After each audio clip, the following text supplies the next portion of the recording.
బాధపడతారు, అది మనిషి గుణం.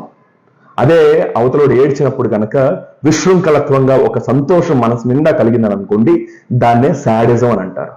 అంటే ఈ విశృంఖలత్వాన్ని ప్రజల మనసుల్లో అతన్ని నమ్మే వాళ్ళ మనసుల్లో నాటటమే ఈ నాసీ విధానం. అంటే ఎవరైనా కూడా వీళ్ళని అనుసరించే వాళ్ళని నెమ్మదిగా ఆ రాక్షస సంస్కృతిని నిద్రలేపుతారు. ప్రతి మనిషిలో ఉండే ఒక చెడు ఉంటుంది, మంచి ఉంటుంది కదా, చెడుని వీళ్ళు నిద్రలేపుతారు అనమాట. సో మీరు చూస్తే కనుక వీళ్ళకి మించి ఎవ్వరూ కూడా ఒక గొప్పగా చెరిస్మాటిక్ గా ఉండటం వాళ్ళకి ఇష్టం ఉండదు. సినిమా హీరోలు ఉన్నారు, ఇతనికి మించి చెరిస్మాటిక్, వాళ్ళ చెరిస్మా వస్తుందని అందరినీ అతని కాళ్ళగడి రప్పించుకుని కాళ్ళదారానికి రప్పించాడు కదా, అదే ఈ నార్సీ పోకడి. ఇక ఆ తర్వాత ఈ నార్సిసిజంలో మరీ భయంకరమైన విషయాలు ఏంటంటే, ఇక్కడ మన ఆంధ్రప్రదేశ్లో మనం గమనిస్తున్నది, ఈ ప్రభుత్వం కేవలం నార్సిస్టిక్ పర్సనాలిటీ డిసార్డర్ విధమే కాకుండా ఒక సైకోటిక్ బిహేవియర్ కూడా ఉంది. అంటే ఏంటంటే, మేము చెప్పింది జరగాలి, చెయ్యాలి అంతే. మేము అనుకుంటే మొత్తం 3 రాజధానులు ఏర్పడిపోవాలి, మొత్తం రాజధాని నాశనం చేసేసి మేము ఆ రాజధాని అటు తీసుకుపోవాలి, మాకు నచ్చిన చోట రాజధాని పెట్టాలి, మీకు నచ్చిందే చట్టం అవ్వాలి, మాకు నచ్చిన వాళ్ళని అరెస్ట్ చేసేయాలి, దాన్ని ఎవరు అడగకూడదు, ఈ కోర్టులు ఏంటి అన్నట్టు ఒక కావాల్సిన జరగకపోతే మేము విధానసభనైనా రద్దు చేసేస్తాము, ఇష్టం వచ్చినట్టు బిహేవ్ చేస్తాము. ఇది సైకోటిక్ బిహేవియర్. ఆ తర్వాత వీళ్ళకి వ్యతిరేకంగా మాట్లాడిన వాళ్ళని అరెస్టులు చేయించడం, దొంగ కేసులు పెట్టించడం, వాళ్ళ మీద స్మియర్ క్యాంపెయిన్ రన్ చేయటం, వాళ్ళు వెధవలని చెప్పి ప్రచారం చేయటం, సో ఎంతకైనా కూడా దిగజారిపోవటం, సో ఎలాంటి తప్పుడు వార్తలైనా వేసేయటం. ఆ తర్వాత ఏంటంటే వాళ్ళని కొడుతుంటే చూసి సంతోషపడటం, వాళ్ళ బాధను చూసి సంతోషపడటం, ఇది సాడిస్టిక్ బిహేవియర్. ఇక యాంటీ సోషల్ బిహేవియర్ అని అంటే చట్టాలకి ఏమాత్రం మర్యాద ఇవ్వకపోవటం, కోర్టులకు మర్యాద ఇవ్వకపోవటం.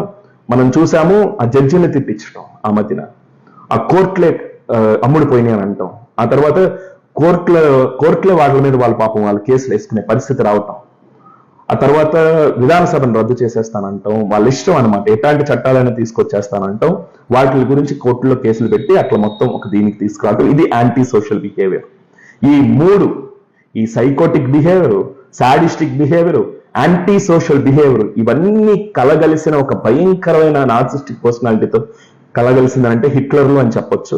కానీ హిట్లర్లో కూడా ఏదో మూల అతని సొంతంతో పాటు ఏదో నాతో పాటు ఈ దేశాన్ని కూడా ఎక్కడో నిలబెట్టేసి టాప్ లో ప్రపంచంలో నిలబెట్టాలనే ఒక ఎక్కడో ఆ మూల ఆ ఫీలింగ్ అన్నా ఉండేది. కానీ ఇక్కడ అది కూడా లేదు.